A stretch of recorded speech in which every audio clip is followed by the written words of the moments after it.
wanted the best? You've got the best podcast, the hottest podcast in the world.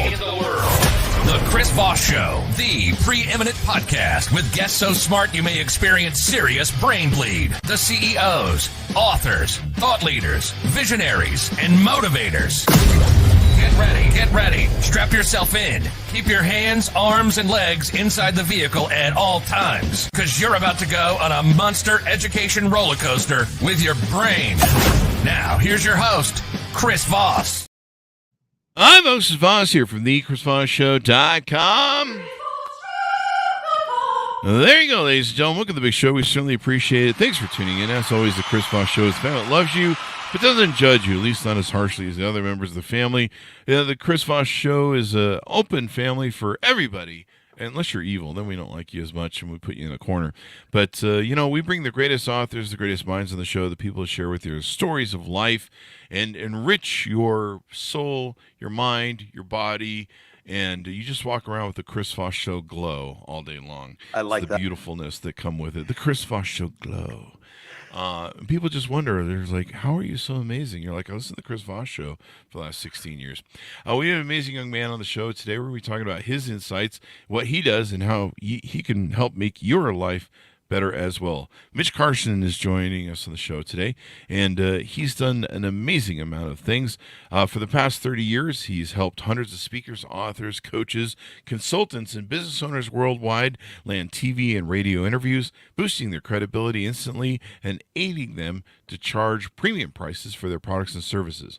He's a television show host on NBC Channel 3 Las Vegas. He knows what it has done for him and his clients. And NBC. Sorry, I had to do the Howard Stern there. Mitch is also a celebrated professional speaker and closer who's spoken on stages in 63 countries and produced over 2,000 live events in 19 countries. He's been Home Shopping Network pitchman who knows how to sell anything and craft a unique message around any product, person, or event. Lastly, he's a published author with John Wiley & Sons, and his books have been published in 6 languages. Welcome to the show, Mitchell. How are you? Great. I haven't been accused of being young in quite some time, so I'll send you a Christmas gift early. There you go. That's why I do it, for the Christmas gifts. So, Mitch, give us your .coms. Where do you want people to follow you on the interwebs? They can go to mitchcarson.com, and they can also, as a bonus of attending this podcast, live streaming podcast with Chris Voss and Mitch, they can get a free 30-minute media update on where they want to go with their media plan. And that's at getinterviewedguaranteed.com/meet with Mitch. And that is in the chat section. I don't know if all the listeners can see it, but you can. There you go. So, Mitch, give us a 30,000 overview of your project that we're going to be promoting today, and maybe just, in your words, more of what you do. Well, I've been a seminar promoter for a number of years, and one of the things that I found was there are tons of content experts, people who are great at their particular niche, but they have no backing. They needed packaging. And I liken it to, you're about to engage yourself. So John is going up to Becky. No, I'm going to use Chris. Chris is going to Becky, his lifelong love, and gets down on one knee, is going to propose to Becky, and he's got this 1-carat ring wrapped in a Target bag. What is the reaction Becky's going to give Chris with this proposal? And that's what I found. A lot of speakers were marketed just like everybody else in a sea of mediocrity. So what I do for speakers, authors, coaches, and consultants, and in cases of CEOs who want to differentiate themselves in the market, I, through a strategic plan, lay out a way for them to then get back down on one knee. Imagine this again, Chris. You're begging Becky, but this time the box is wrapped in Tiffany blue and white paper. Your reaction is going to be a resounding yes. She wants to buy Chris, and they want to buy the speaker who is wrapped properly. If they've been interviewed on the Chris Voss Show, if they've been on my show, The Amazing Authorities, if they've been on Fox 5, if they've been on NBC, CBS, ABC, a variety of radio shows, newspapers, magazines, Entrepreneur Magazine, they can charge premium prices because they're justified to do so. There you go. It's a value of your brand, right? Or something along those lines. 100%. How are you packaged? What are you wrapped in? What kind of package? And is it plain wrap paper, Target paper, which is an upsell from newspaper and how I used to wrap my books as a kid? Or you go all the way up to Tiffany paper? That changes resounding the perception that people have. I'm just wearing my Chippendale thong right now. Does that count? I knew it. I knew it was red and you were hiding it. I mean, you can show it at the halfway point. I understand. That's how I get all the dollar bills, y'all. Okay. That's why I live in Vegas. I do my Chippendales work there on the side. You can find that more about that on my OnlyFans. Anyway, I knew it. So tell us more about yourself. What was your upbringing? What got you into this field? You've talked about all the speaking you've done, all the books you've written, just all these amazing stories. And I know you've done some things with some amazing people. Tell us how you grew up and what influenced you and motivated you to get into the field you're in. I will be totally transparent because at my young age of 63, I have nothing to lose. I don't hide behind pretenses. I was an only child. Both parents died when I was 22, 5 weeks apart. Oh, wow. I started drinking excessively. And then after a year of doing that and some other things that were prescription based, I decided to stop and I decided to change my life. And I had never spoken publicly at that point, was actually quite an introverted, shy person, bit of a bookworm. And through recovery, I learned in order to keep what I had been given through the love of others, I started to share about my experience with other people and what I had gone through so they could recover. And therein lies my story of my short version of why I do what I do, because I started speaking about it. And then after a while, someone in an audience said, "Hey, Mitch, have you ever considered doing this professionally?" And I said, "No, I do it for free to help other people. How would you like to get paid to do it?" I got invited on a first-class ticket from LA, where I grew up, to Seattle, spoke there to a group of mortgage brokers. And this was quite a few years ago, and 35 years ago. And I did very well. Sold $80,000 worth of advertising. I owned an advertising agency back then. Oh, wow. A promotional product started out, and then realized, okay, this works. One-to-many selling versus one-to-one. You don't do a podcast one-to-one. You're doing one to quite a few, Chris. That's the whole reason we do what we do. One-to-many is leverage. Definitely. And so you've tell us some of the people you've worked from. I think you have a few different names of people you've worked with that people recognize. Dan Kennedy was a client of mine, not in the speaking sense. I owned an ad agency in LA, and he was a client. I used to mail his newsletter, used to write a column in his newsletter. He's for some of the people who may not know who he is, he's an author of 40 plus books in the direct marketing field. He's quite a bit of a name. I've worked with Mark Victor Hansen, co-author of the Chicken Soup for the Soul series. I have many international people. Yeah. Do you know him? Remember the Chicken Soup? No, I just remember reading your bio, and you had a lot of great speakers you worked with. Yeah, and I shared the stage with Donald Trump once when before he became President Trump, he was Mr. Trump, but that was about 25 years ago. He came in on a helicopter and left the same way. Spoke, the hair never moved. He got back on the helicopter, went back to New York. There you go. Zig Ziglar. Yes. Let's see. Tony Robbins, of course. Everyone knows Tony Robbins. And lots of great people that are on your thing. Lord Sugar, yep. And also Sir Richard Branson in London. That was the other one I was going to reference too. So there you go. So you've done, do you still do the, the TV, the home... Home Shopping Network is for a brief stint in my life from 96 through 98. And that was the Super Bowl of selling. So it was 1 to 5 million. 1 to 5 million. And I had to sell. And that's why I feel confident I can wrap anybody in a box properly, put them in Tiffany paper and get them on TV. Once I understand how to shine their gem. Some people are rubies, some people are diamonds, whatever it is, I can buff them up, get them ready, speak in sound bites so they can enter the TV world, speak concisely, on point, and raise ratings, because that's what TV producers are after. How are good guests going to help me? It's hence our advertisers. Definitely.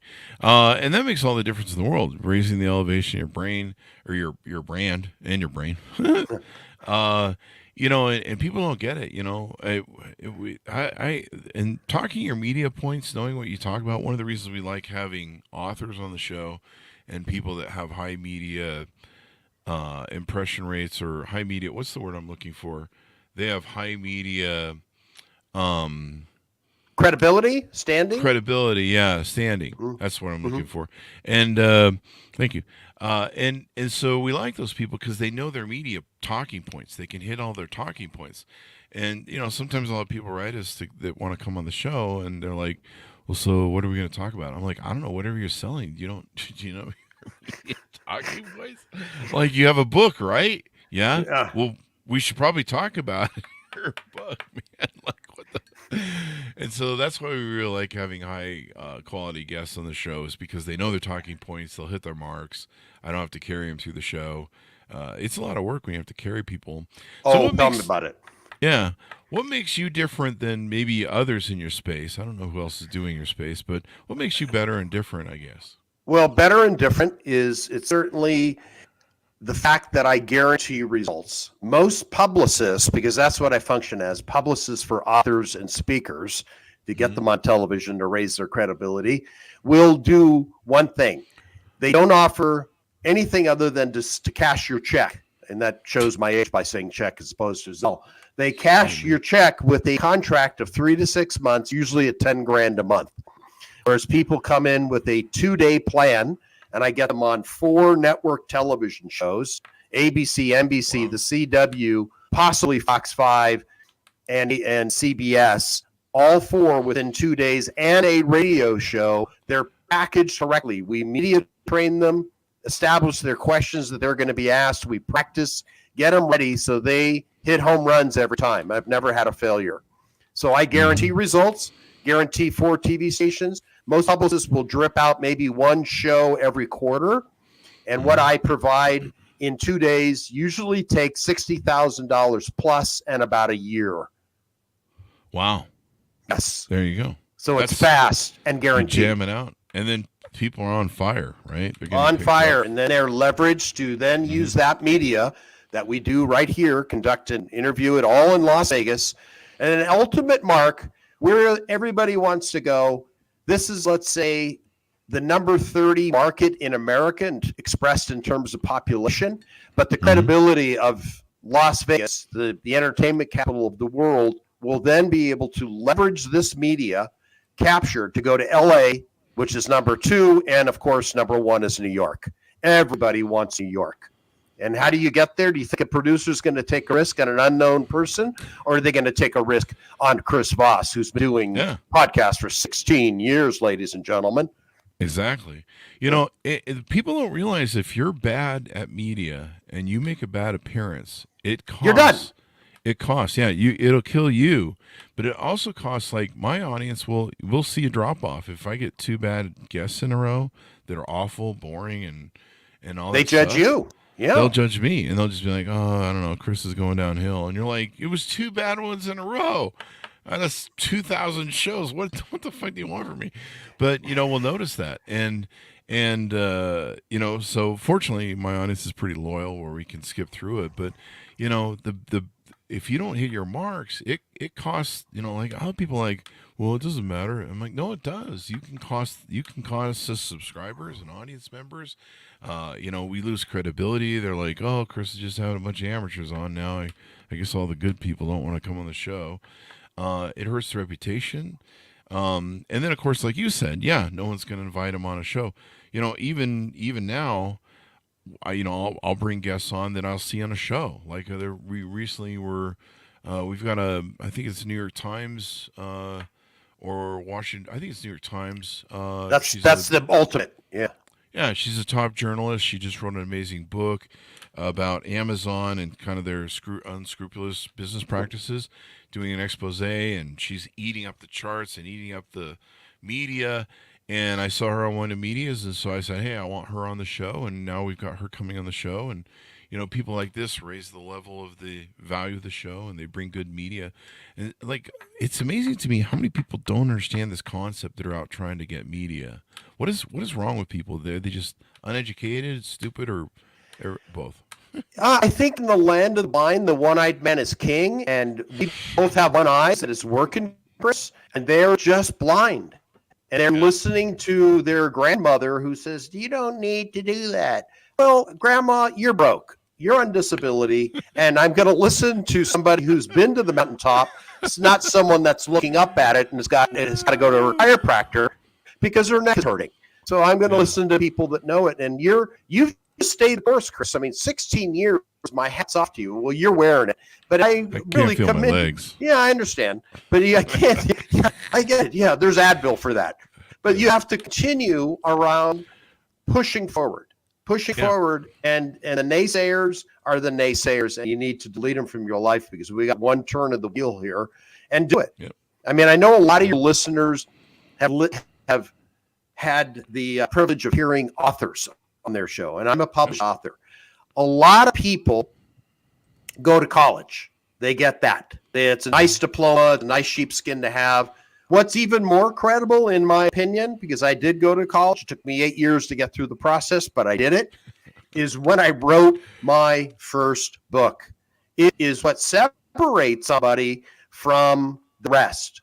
A lot of people have the BA or the BS for bullshit, but then to go to the next level to get an MBA, then to become a published author, potentially, that is a big deal. I mean, you've had how many authors on your shows? Oh my gosh. And they are different. They're usually the super achievers, the people that don't listen, wear Teflon around their brains. So when people try to throw negativity at them, it just slides off. We talk about the Teflon Don, but they're the Teflon people. Teflon authors just have to get it done. There you go. It's really true. One of my problems I have in the business, I don't know if you have any thoughts on this, but a lot of people, they want to come on our show. I get hundreds of people asking to get on our show a month. And I think sometimes we have 1,000. And it's hard to go through, but a lot of people want to come on and they don't have any rep. I mean, like we get these coaches, and of course, coaches have a big problem where they're working out of sometimes their car. It's really hard to separate the good ones from the bad ones, at least knowing what's up front. And so, it's a lot of them, or there's some people that were like, no, I don't think you're quite up to par for our show. It's not that we're being mean. It's just that we don't figure you can bring a good game. Sometimes I go watch their videos and I'm like, this person is awful on media and they're just going to kill the show. And so we'll say no. And they'll get upset, and they'll be like, I've been on 100 podcasts. So what? Like, you've been on 100 podcasts that have 10 listeners and that have 10 episodes. They have the same amount of episodes as listeners. I don't go on podcasts unless they have like 300 to 500 episodes. I just don't bother because I know how these work. I mean, unless it's like some celebrity or something like that, or, some show that's run by, some high-end thing. The Joe Rogan podcast or something. Yeah, like Joe Rogan, or, who's the Entrepreneur on Fire. Yeah. Something like that. But, I mean, they've got thousands of shows under the belt. But, for the most part, I just kind of look and, most shows don't make it past the first 25 shows. I mean, it's like, I think it's 120%. It's like 99%. Basically, the stats are the first 80% of podcasts don't make it past episode 7. The 20% that survive, 80% of that 20% won't survive by episode 25. It's a zombie town of podcasting out there. So I have all these people who come on and they're like, I've been on 100 shows, and I'll go look at the shows and I'm like, there's only 10 people listening to that, man. If anybody, I think the mom is only listening to that show, but they all think they're media fucking savvy because they've gone on 100 shit shows. What are your thoughts on that? I got a lot of thoughts. I mean, thank you for bringing that up.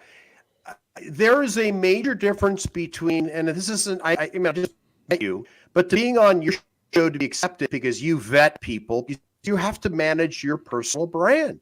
It's imperative. That's what feeds you and your family. You've got to manage this, and you have to look at people. We can only judge a book by its cover. Literally.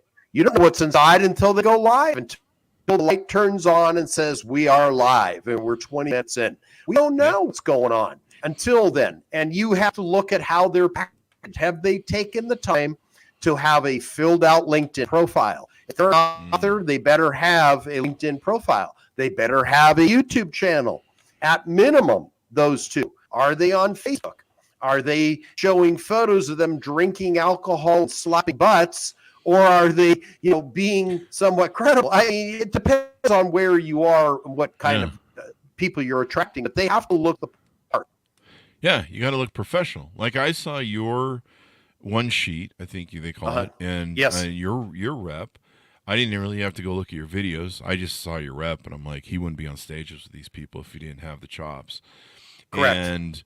And that was it. But like I said, I sometimes if I'm not sure about somebody, I'm like, well, they seem like they know what they're doing, and I'll go look at YouTube videos, and they're just awful.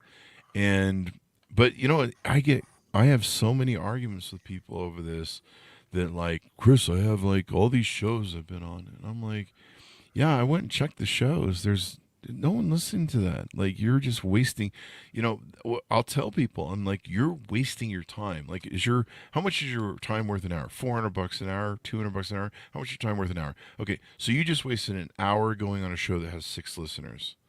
Does that sound like it's, and you're not going to get any business from that. It's quantity versus quality, isn't it? Yeah. Yeah. And so it's just insane to me, but they actually think that they're doing something. What's that old thing about activity doesn't equal progress? You could just be spinning your wheels. Well, yeah, the hamster on the wheel, and it's quality. I got pitched earlier today by a company. You may know them, but I'll leave their name out. Who says, for $20,000, I'll put you on 15 perfectly matched podcasts for you. I thought, wow, 20 grand? And I just swallowed. I thought, okay, one of them will include, possibly Entrepreneur on Fire. They might know connections there. Yeah, of course it is. John Lee Dumas. He's certainly big. He charges $4,000 to get on his show, supposedly. Does he really? Wow. That's why it was mentioned. I don't know how true that is. Maybe that's just raise our prices. Yeah, sticker shock. Yeah, but it was interesting. So they have maybe that's their price vetting, because people who are broke probably don't have a well-developed media profile. And they, like you mentioned, the coach that lives in his car. Yeah, he's starting out. I mean, we all start out. Dude, some of us have more humble beginnings than others. It's fine. But, the other thing is I don't want to platform somebody who's not good at what they do. No. And I'm not being an asshole, but maybe I'm being an asshole. But I don't want to sell someone to my audience that's going to, kind of rip them off, maybe not intentionally, but rip them off at not being good at what they do. And I think it's my responsibility to not platform people that are awful. Somebody always asks me why I don't have certain political people on the show. We've had governors and Congress people and stuff, but we have the ones that are mentally stable. And they're like, why don't you have the other guys on the show? They make for such great shows. And I'm like, no, I'm not platforming that ugliness, that toxicity. That's not my show. And there's plenty of other outlets for them, but I'm not getting that shit on me. But yeah, you and I should do a whole show about how not to be a stupid podcast guest who thinks that getting on. How about a media guest from the? I was a radio show host in L.A. and I've had people, Chris, who've come up. I'll tell you this one story. A buddy of mine asked. I had a show on CBS Radio in L.A. 97.1. This is 20 plus years ago. He married this new hot blonde. She was 5'11". She walked into a room. The whole room would shift and look at her because she had purchased huge ones. And she walked into the radio show, and there were 4 mics around the square. The engineer was in the booth. This was CBS Radio, and it was all about real estate. I was the host for my client. I hosted the show talking about real estate, and she was a Calabasas real estate professional and sold high-end homes. I thought this woman who walked very confidently would be incredibly effective on air.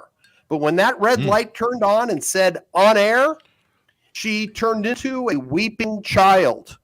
She imploded. Think of the Wicked Witch from the West, where the water went on. I'm dying. I'm melting. I'm melting. That's what happened in Wizard of Oz. Yeah, I'm melting. And she melted into a child, blubbering, crying. And this was radio. We're on video and audio. This was only radio. This was about 2005. And she just died right there. And I thought, oh my gosh, I've got to make sure people are trained. I could never have her on again. And she just died. I had to do her whole pitch in her show for her. Her 15-minute claim to fame was Mitch's flubbing it. You had to do the carry, man, where you have to carry. Oh, yeah. Yeah, I mean, you've been there. That is so much work. So much work. So let's tie this into what you do now. You help people get gigs on real places that actually have more than 5 viewers. Tell us more about that. Well, let's just say if I were to get them on CBS on my show, which has live viewers, 4,000 to 5,000 people. Now, as you know, you live in Vegas part-time. It's a 24/7 city. This is a unique city. So you have viewers literally 24/7 because of the gaming industry.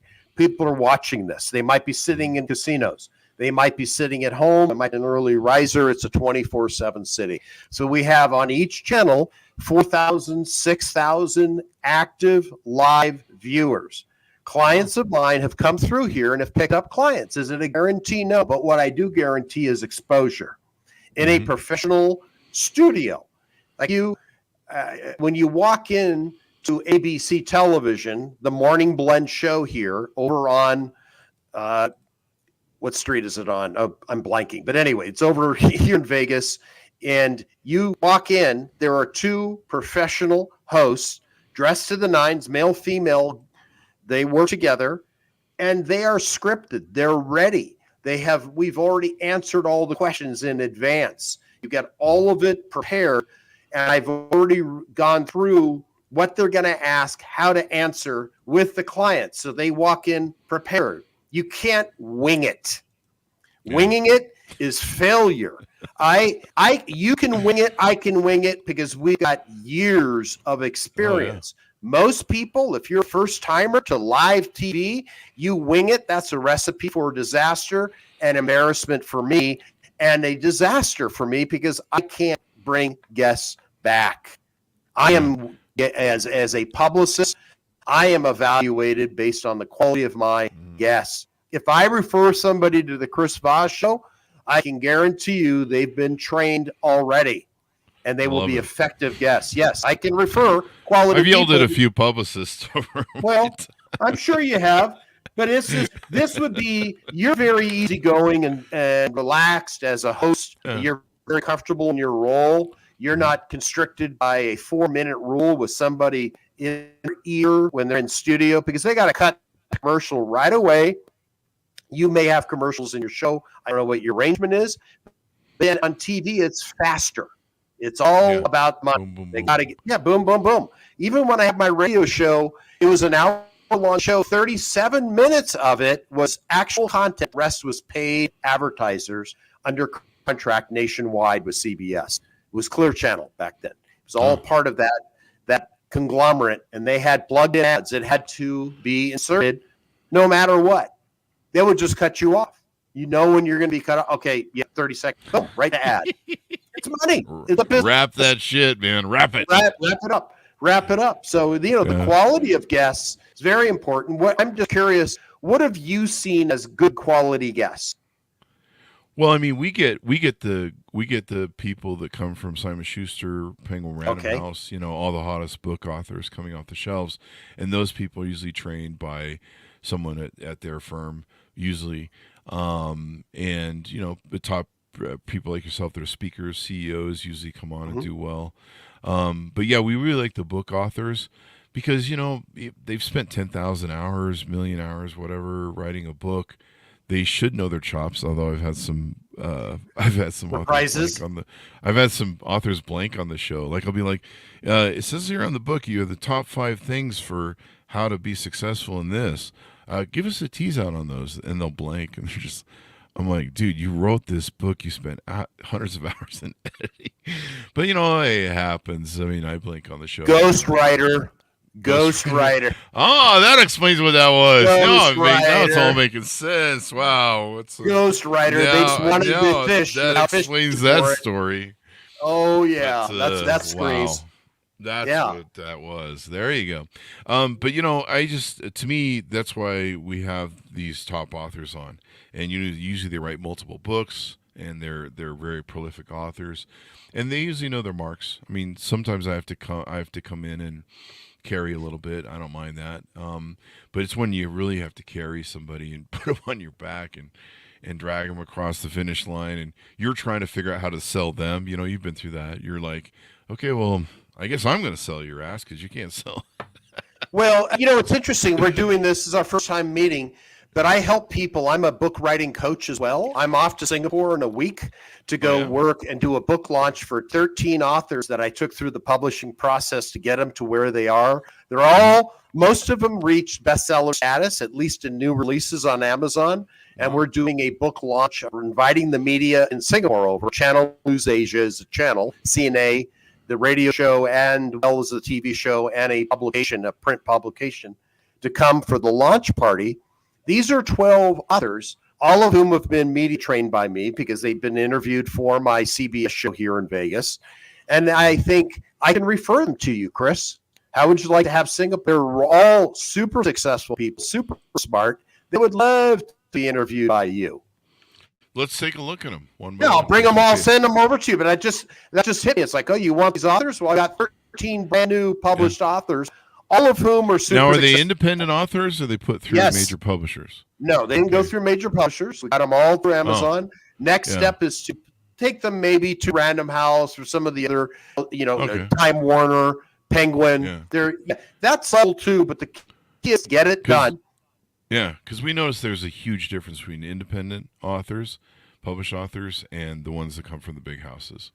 There's the big houses must sit down with them and go through things, and like the other thing is too is the big houses they go through like PR days where they go through like 30 interviews in a day. It's pretty pounding and crazy, but they get used to it. Yeah, but we notice the difference between independent authors, and so we look at them a little bit harder. Yeah. And I would make sure that some of them I wouldn't recommend to you.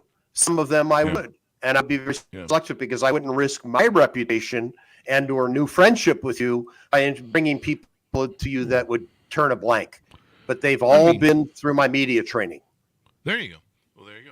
So as we go out, tell us people how they can utilize your services, how they can onboard with you, how they can reach out, how they can see your websites and find out more about you.